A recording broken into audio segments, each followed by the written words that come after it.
AI가 요즘에 엄청난 트렌드고 엄청난 기회다라는 이야기가 가장 메이저하게 얘기가 되고 있고, 또 반대로는 AI 버블이야. 그 얘기가 좀 화제가 되던데. 샘 알트만이 AI 버블이라 그랬다. 아 맞아, 그렇다고 하더라고요. 네, 근데 이제 샘 알트만 팔로워들이 아니야 AI 기회야라고 오히려 부정하고 있어요? 팬들이 그러고 있다. 그래서 네. 그걸 가지고 또 사람들이 야 AI 버블이야 막 이런 얘기들을 막 하고 있더라고요. 네. 그래서 뭔가 지금 타이밍이긴 한가 보다. 근데 그 말을 왜 할까요, 갑자기? 네, 그러게요. 그 GPT-5에 대한 비판을 약간 누르는 건가? 네, 밸류에이션 조정값을 좀 넣으려고 하는지 뭔진 모르겠지만은. 네. 그래서 AI에 대해서 지금 이게 기회냐 아니냐라는 게 좀 많이 거론이 되고 있는데, 또 지금 제가 가져온 포인트는 약간은 그 창업 쪽 이야기인 것 같아요. AI라는 걸 활용해서 창업을 할 만한 타이밍이냐라는 거에 대해서 좀 얘기한 아티클이 있어가지고 네네. 그 아티클을 좀 오려가지고 이 PPT로 좀 다른 그림까지 넣어서 가져와 봤고요.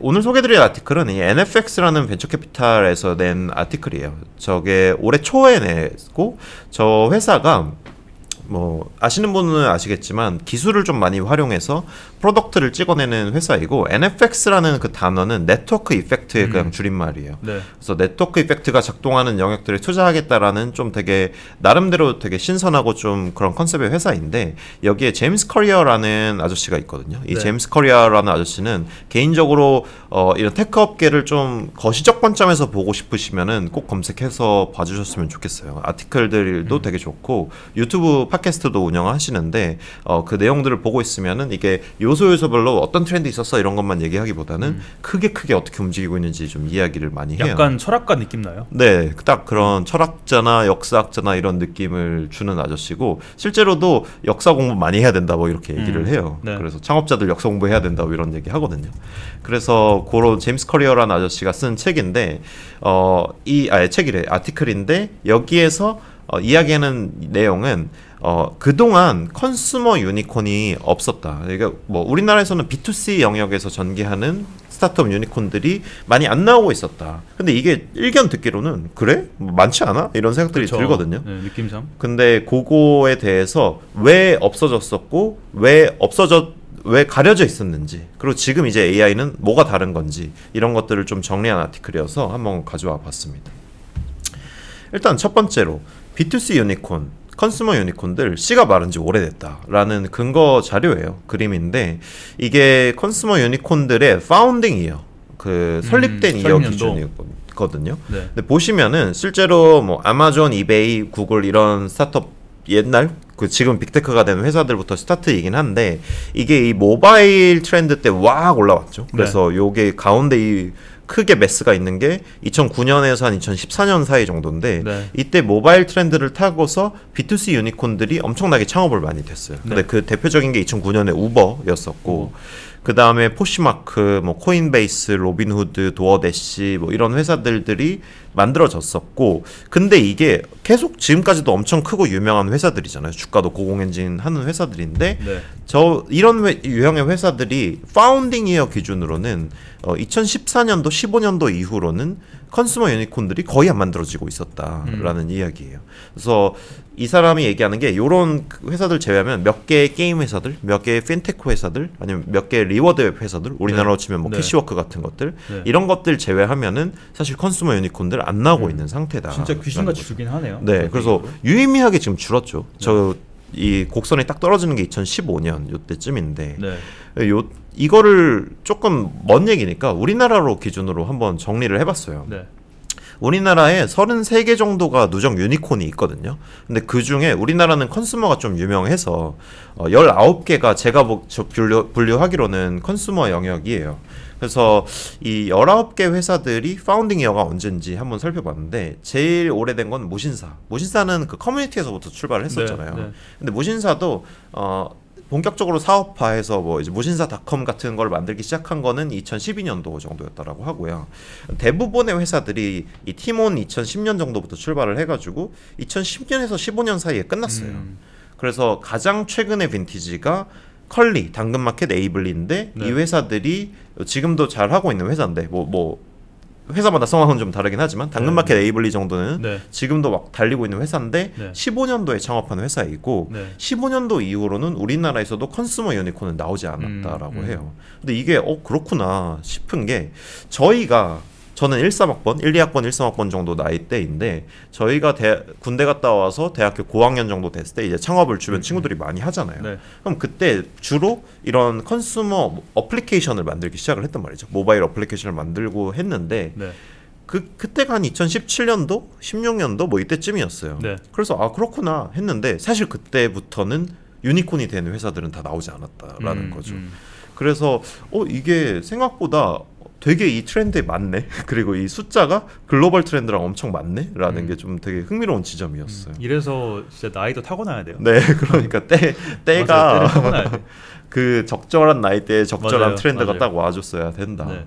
그래서 그 당시에 앱 만드는 거 이런 것들이 되게 자연스러웠었는데 그거 이미 끝난 게임이야라고 네. 이제 지금 돌이켜 보기에는 말할 수 있다라는 거죠. 근데 이게 왜 그러느냐에 대해서 이 제임스 커리어는 테크놀로지 윈도우라는 개념을 제시를 해요. 기술의 창인데 네. 기술 혁신이 딱 일어났어요. 그래서 뭔가 기술적 변화가 거대한 트렌드가 한번 딱 왔다. 그러면은 그때부터 시작을 해가지고 이걸 먹을 수 있는 파이들, 마진의 폭들이 그때 확 열리는 거고 네. 그때 그 윈도우를 잘 타고 들어가서 창업한 회사들, 사업을 전개한 회사들이 그 기술 혁신으로 인한 마진들을 확 획득을 한다라는 거죠. 그래서 이게 지금 뭐 AI, 뭐 모바일 이런 얘기를 하지만 이 사람은 어디부터 거슬러 올라가려면 레일로드, 철도 기술 생겼다. 네. 네. 그러면은 1830년도 정도의 철도 기술이 확 만들어졌는데 저 때부터 한 40년 정도 철도 회사들이 막 만들어져서 큰 회사들이 될 수 있었다. 그리고 그 다음에 1900년대 초반에 개인용 자동차가 네. 만들어졌는데 네. 그때 또 한 20년 정도 윈도우가 열려서 그때 큰 자동차 회사들이 만들어졌다. 네. 이런 트렌드가 계속 반복됐다라는 거죠. 물론 이 사이클의 주기, 윈도우의 크기는 기술마다 다르기는 했지만 기술은 원래 혁신이 일어났다고 그걸 계속 먹을 수 있는 게 아니라 그렇죠. 그냥 한때 그 기술 혁신이 딱 일어난 타이밍에 잘 들어가는 게 되게 중요하다라는 거예요.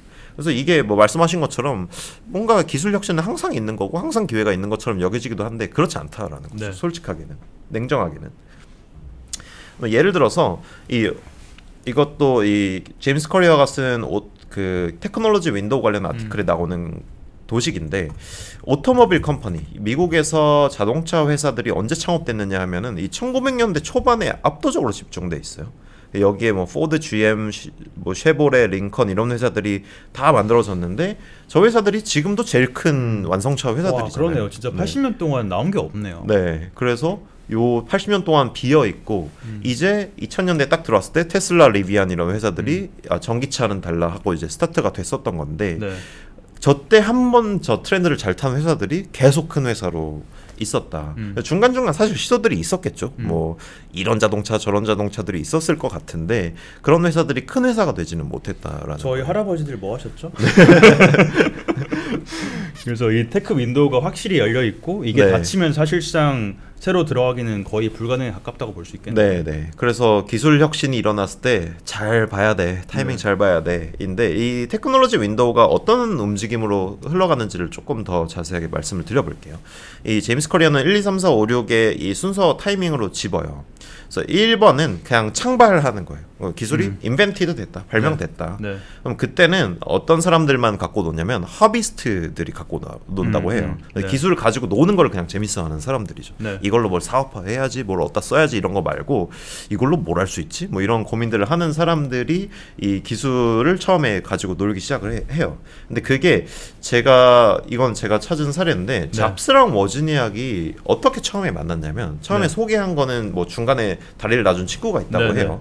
근데 이 잡스랑 워즈니악이 저 홈브루 컴퓨터 클럽이라는 저 클럽에서 같이 활동을 했대요. 네. 근데 저 홈브루 컴퓨터 클럽이 퍼스널 컴퓨터, 개인용 컴퓨터를 어디다 쓸 수 있지? 네. 이거를 연구하는 집단이었다고 네, 해요. 그래서 그냥 모여가지고 야 이거 어떻게 가지고 놀 수 있을까? 뭐 할까? 뭐 이런 거를 얘기를 했던 집단에서 네. 같이 활동을 했었다라고 하거든요. 네. 오른쪽에 저 디지털 풍화된 사진이 보이시죠? 저 정도로 오래된 클럽이었는데 네. 1975년도에 같이 이 활동을 와, 저 때문에는 그냥 PC를 갖고 노는 사람이 아무도 없었을 것 네, 같은데. PC라는 개념이 있는지도 몰랐을 수 있고 사람들이 네. 뭐 컴퓨터는 그냥 뭐 어디 대규모 어디서 쓰는 거 아니야? 뭐 네, 이렇게 네. 그냥 여기고 있었던 시기였겠죠. 네. 근데 저때 잡스가 이제 잡스는 사실 아시다시피 기술자는 아니잖아요. 네, 기술자 헌팅하러 갔을 수도 있을 것 같긴 네, 한데 네.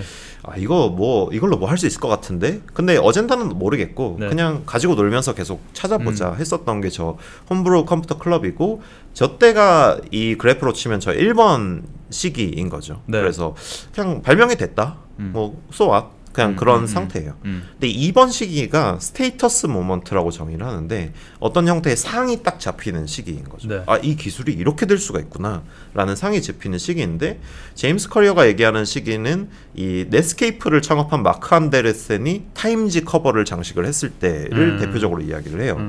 저때 그 마크 안데르센이 누군지 모르실까봐 그림을 TVPN 걸 가져왔는데 네. 왜냐면 저희가 같은 프레임워크에 나온 게 그러네, 재밌네요. 나름대로 뿌듯한 지점이어서 네. 저 이제 소위 빡빡이 아저씨라고 우리나라에서 많이 불리는 네. 저분이죠. 저분이 타임지 커버에 나왔을 때가 1996년도였는데 저 때가 언제였냐면 넷스케이프라는 회사가 상장해서 엄청나게 고공행진을 해가지고 이 사람이 이제 왕좌에 앉았다. 라는 좀 표현이 됐었던 시기였어요. 넷스케이프는 그 옛날에 뭐 크롬이나 뭐 지금은 다 그런 걸로 대체되기는 했지만 이 브라우저가 만들었던 개인화된 브라우저 만들었던 회사잖아요. 그래서 이런 회사가 인터넷이라는 걸 가지고 저 정도의 돈을 벌 수 있구나, 저 정도 큰 빌리언 달러 이상을 벌 수 있구나라는 거를 보여줬었던 첫 번째 회사였고 네. 저때 마크 안데르센이 25살이었다라고 하거든요. 네, 네. 그래서 엄청나게 어린 창업자가 이 인터넷 소프트웨어라는 걸 가지고 인터넷 컴퍼니라는 걸 만들어서 빌리어니어가 될 수 있다라는 걸 보였던 시기였어서 저때 이제 사람들이 이거 뭔가 진짜 뭔가긴 한가 보다라는 네. 시기를 생각을 한 거죠. 네. 그래서 이번 시기가 그 스테이터스 모먼트인 거고 그 다음부터 이제 그럼 이제 어떻게 할 수 있는데 네. 인터넷 회사 어떻게 만드는 건데 뭐 사업 비즈니스 모델 어떻게 생겼는데 이런 거를 이제 놀리지 디퓨전 지식들이 확산되는 시기가 생기기 시작을 하는 거죠. 저 때는 저 그래프가 왼쪽이 fertility거든요. 그러니까 네네. 이 기술을 활용해서 먹을 게 얼마나 많느냐에 대한 그래프인데 네. 계속해서 그 지식 확산이 이루어지면서는 그걸 가지고 창업을 하거나 잘 하면은 먹을 게 많은 시기인 거예요.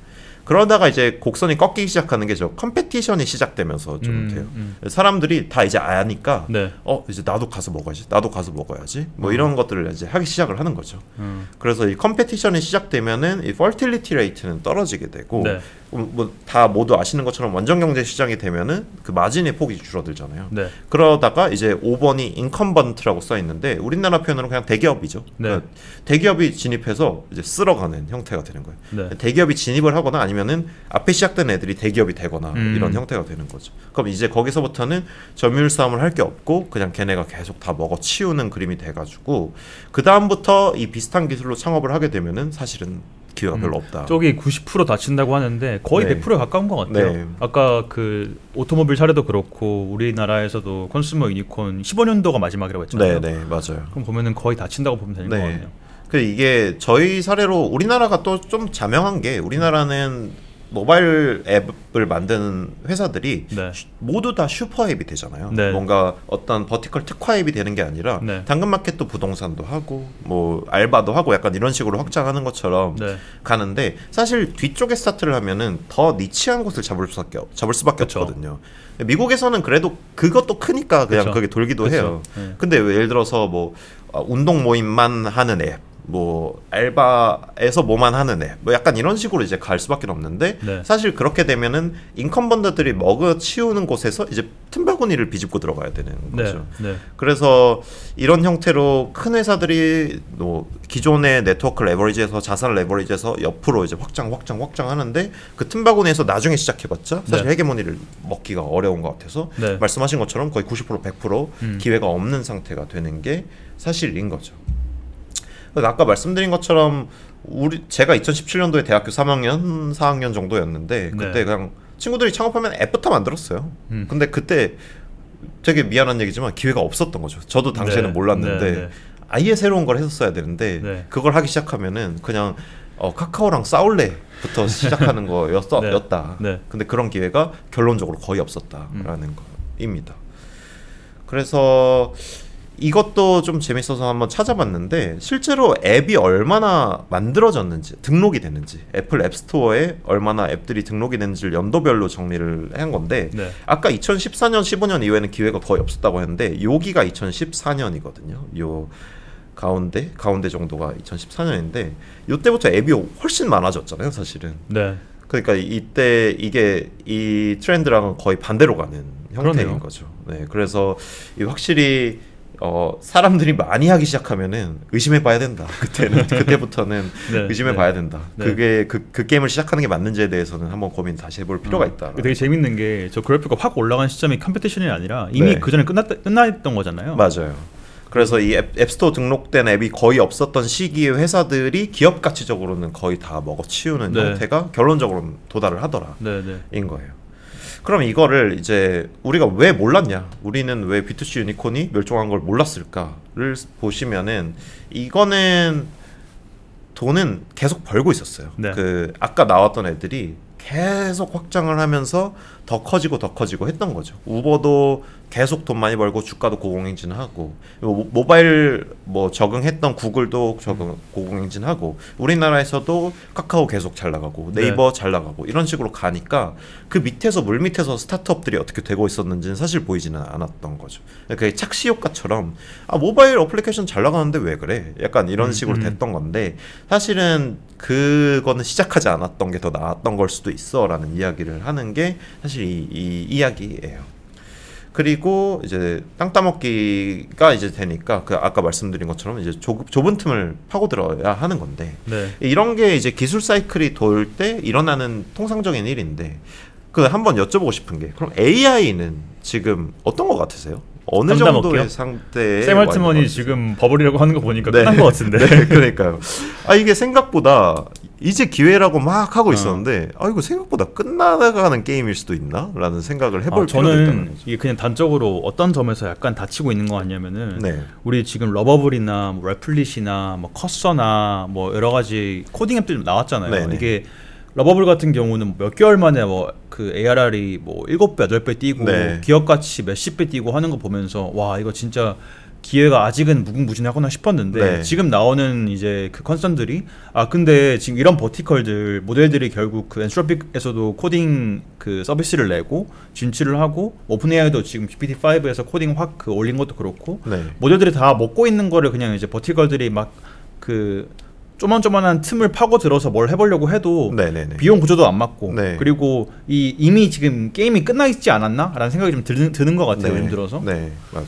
그래서 저 인컴번트들이 뭐 미국으로 치면은 구글이나 애플이나 뭐 애플 약간 요즘 애매하다 치더라도 네네. 메타나 이런 곳들인데 얘네가 AI 대응을 너무 잘 하고 있잖아요. 네네. 점점 잘해지고 있고 그리고 사실은 지금 새로운 기회가 열렸다라고 하는데 오픈 AI 같은 회사, 클로드 같은 뭐 엔트로픽 같은 회사들이 그 기회를 이미 몇 년 전부터 여는 네. 거고 네. 걔네가 그냥 그 컴페티션을 죽이면서 인컴번트로 넘어가는 사이클일 수도 있는 거예요. 네, 어쩌면. 네. 그리고 말씀해주신 사례들 중에서도 저는 스테이터스 모먼트가 이미 도달했을 수도 있나라는 생각도 드는 게 뭐 말씀해주신 것 같은 그런 러버블 같은 회사들도 있고 네. 미드저니, 뭐 커서 뭐 이런 회사들이 돈을 많이 번다라는 게 소문이 났잖아요. 네. 이미 네. 난 거는 디퓨전이 시작이 된 거거든요. 그냥 그러니까 이미 먹을 것들은 저 앞쪽에 다 있었는데 네. 소문이 났다라는 것 자체가 시작하기 좋은 타이밍이라는 게 아니라 시작하면 안 된다라는 시그널일 그렇죠. 수도 있다라는 거 같고요. 또 스테이터스 모먼트 중에 한 가지는 요즘에 젊은 창업자들, 20대 창업자들, 왜냐면 커서 파운더들이 다 대학생들이라고 하잖아요. 네, 네. 근데 이런 대학생들이 나와가지고 창업을 해가지고 뭔가 먹게 되는데, 저러면 이제 나도 할 수 있겠다, 나도 할 수 있겠다라는 이야기를 또 많이 하는데, 그것도 이미 일어난 거다. 그렇죠. 그러니까 그게 그러면은 이제 벤치마크가 되는 게 아니라, 네. 그냥 그런 일이 일어났으니까 이미 이 사이클 아까 테크놀로지 사이클 중에서 요 앞쪽이 이미 다 도달하고 있는 걸 수도 있다라는 생각이 드는 거예요. 저는 그래서 좋게 봐줘도 논리지 디퓨전 시기까지는 와 있다라는 생각은 확실히 들기는 네, 해요. 네. 그래서 이게 생각보다 이 윈도우가 그렇게 많이 안 남았을 수 네. 있겠는데라는 생각이 네. 드는 게 좀 이 아티클을 좀 보면서 AI 쪽으로 치환했을 때 드는 생각인 것 같긴 합니다. 그래서 이 창업 AI 기회다, AI 때문에 뭔가 달라지고 있다에 대해서 뭐 여러 가지 앵글로 볼 수 있죠. 기존 대기업들이 어떻게 대처할 것이냐, 아니면 소비자 관점에서, 저희도 소비자니까 네. 소비자 관점에서 어떻게 바뀌고 있느냐, 이런 고민들을 해볼 수 있는데, 이걸 약간 창업자로 틀었을 때 지금 AI 창업하는 게 진짜 맞는 타이밍인 거냐에 대해서는 냉정하게 볼 필요도 있다라는 생각도 동시에 드는 것 같아요. 동시에. 그게 아니면 뭘 할까에 대한 답이 안 나오긴 하는데 네네. 근데 그것도 고민해 볼 만한 지점인 것 같네요. 네. 그래서 이 기술 혁신이라는 거는 언제나 기회의 단어로 여겨지긴 하지만, 기회가 맞고, 그런데 이 기술 혁신의 윈도우가 생각보다 그렇게 길지 않을 수 있다라는 게 이 아티클에서 좀 얻을 수 있는 교훈인 것 같고요. 네. 그렇다고 뭐 시장이 끝났다 이런 건 아니지만은, 그냥 좀 창업을 하시는 관점에서, 혹은 AI라는 거를 나의 주무대로 삼겠다라는 관점에서는 좀 냉정하게 바라볼 필요도 있다라는 좀 위기감을 한번 가지고서 생각해볼 필요는 있다라는 생각이 드는 것 같고요. 네. 그리고 지금 한 가지 또 짚고 이것만 얘기하고 마무리를 하자면은, 이게 재밌는 게 미국에서는 2009년에서 2014년 사이에 엄청나게 많이 열렸거든요. 한 네. 2008년 정도부터 또 열렸는데, 아이폰이 2008년에 처음으로 배포가 됐잖아요. 네. 2007년 말에 발표를 해가지고 2008년에 배포가 됐는데, 우리나라는 그게 한 1년 반 정도 뒤였던 것 시차가 같거든요. 있었죠. 네, 왜냐하면 하드웨어가 퍼지는 거니까 네. 똑같은 타이밍에 되지는 못했던 거예요. 그래서 재밌는 게, 이게 2009년에서 2014년까지 많이 열렸다라고 하는데, 우리는 2010년에서 2015년까지 열렸어요. 그러니까 이게 약간 1년씩 이렇게 뒤쳐져 있는 네. 거예요. 네. 그래서 저 때는 이제 한국에 최적화하는 작업들이 있었다 보니까, 그럼 빠르게 벤치마킹 해가지고 빨리 우리나라 버전의 뭔가를 만들어야지라는 게 먹혔던 시기이기도 한 거예요. 네. 근데 AI는 시차가 없잖아요. 그렇죠. 하드웨어가 퍼져서 뭔가 되는 게 아니라, 챗GPT를 저쪽에서 업데이트하면 내가 10분 만에 쓰는 형태가 되는 거니까, 네. 10분이 뭐야, 그냥 쓰는 거니까. 네. 이게 우리나라에서 AI 창업을 한다라는 게 또 시차를 반드시 가질 것이냐에 대해서는 그것도 의심해 볼 필요가 있지 않을까, 이런 약간의 회의적인 시선이 좀 담겨 있는 형태로 한번 이 아티클을 읽어봤습니다. 그 아비트라지가 없다는 말씀이신 거죠? 없을 수도 있다라는 네. 거죠. 그래서 그 윈도우라는 게 그래도 로컬라이제이션 때문에 윈도우가 그래도 우리는 그렇죠. 조금 더 뒤에 있을 수도 있어라는 생각을 예전에는 했던 게 맞는데, 네. 지금은 한번 다시 생각해 볼 필요는 있겠다. 네. 이런 좀 그래서 어쩌라고? 잘 모르겠지만 네, 거기다가 조금 네. 더 이제 그 회의적인 컨선은 네. 지금 그 챗GPT MAU가 한국이 미국 다음으로 높다면서요? 맞아요. 뭐 페이잉 유저도 제일 많다고 하고. 네. 그래서 아니 그러니까 한국에서 심지어 한국에서 그 뭐 벤치마크한 플레이어가 1등을 지금 먹지도 못한 상황인데 네. 아예 지금 오픈 AI가 다 글로벌을 다 먹고 있는 상황이라서 네. 더 약간 지금 비관적으로 볼 수 있는 상황이기도 하네요. 네.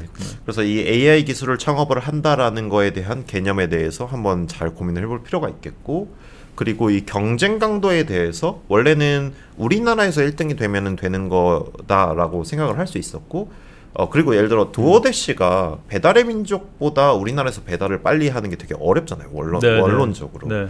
들어와서 작업하는 것들이 필요한데, 네. 그럼 시간 갭이 계속 벌어질 수밖에 없는 건데, 네. AI는 그런 게 없어. 그냥 미국 서비스를 언어 최적화도 그냥 확 해버리니까 네. 막 대부분 많이 쓰고 있는 상태가 되는 거죠. 그러면은 우리나라에서 우리나라 땅에 있는 소비자들만을 상대로 해서 창업을 한다라는 거가 얼마나 경쟁력을 가질 수 있느냐에 대해서 생각보다 경쟁 강도를 훨씬 세게 그러네요. 상정해야 될 수도 있다라는 네. 생각이 듭니다. 네.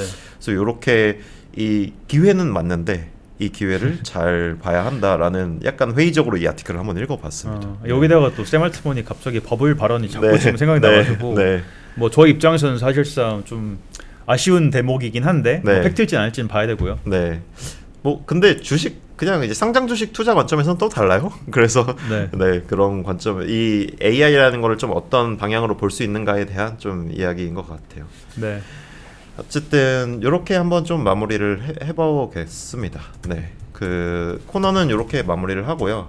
뭐 오늘은 그냥 이렇게 간단하게 좀 두 명이서 아티클과 이제 소식을 한 번씩 준비를 해봤고, 네. 뭐 다음에 이번 주에도 또 재밌는 분들 인터뷰가 또 예정되어 있거든요. 그래가지고 그 인터뷰를 좀 또 기대해 주시면은 수요일 금요일에 각각 또 다른 페르소나로 좀 AI를 어떻게 받아들여야 되는 걸 한번 여쭤보려고 해서 네. 뭐 지금 방송 또 계속 지켜봐 주시면 감사하겠습니다. 네, 좋습니다. 네, 요 정도로 마무리를 하겠습니다. 3, 2, 1. We were live.